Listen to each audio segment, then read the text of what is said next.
Estorsione a tappeto, e chi non pagava o si ribellava al pizzo erano botte, intimidazioni, attentati incendiari, come quelli subiti da due noti locali di San Leone, la sala giochi Aster e la gelateria Le Cuspidi.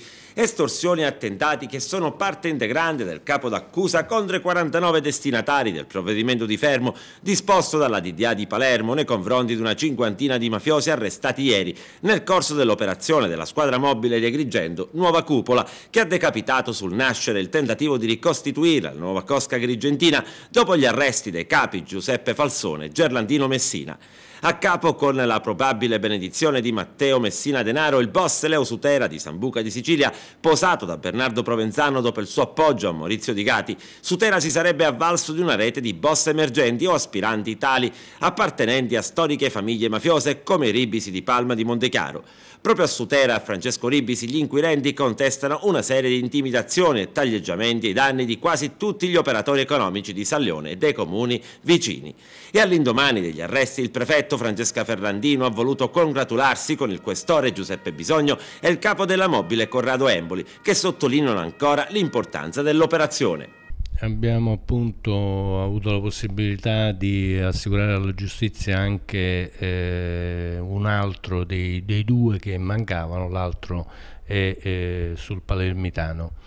E come abbiamo detto in più occasioni nella giornata di ieri, è senz'altro una delle operazioni più importanti degli ultimi tempi, importante sia per il numero delle persone arrestate sia per la qualità di alcune di esse, ma soprattutto per la possibilità di dare da un lato tranquillità alle persone che soggiacevano alle angherie di questi mafiosi, e dall'altro per poter lanciare un messaggio forte a tutte le persone che sono sotto scopa, in maniera tale che sappiano che lo Stato è credibile, le forze dell'ordine sono organizzate,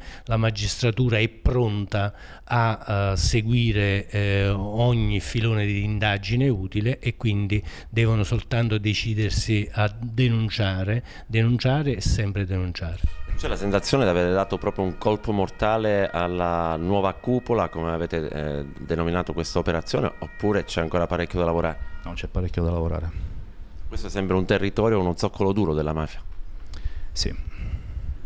Tra l'altro una mafia che, mancando gli appalti, si limita, diciamo, a delinquere in altro modo.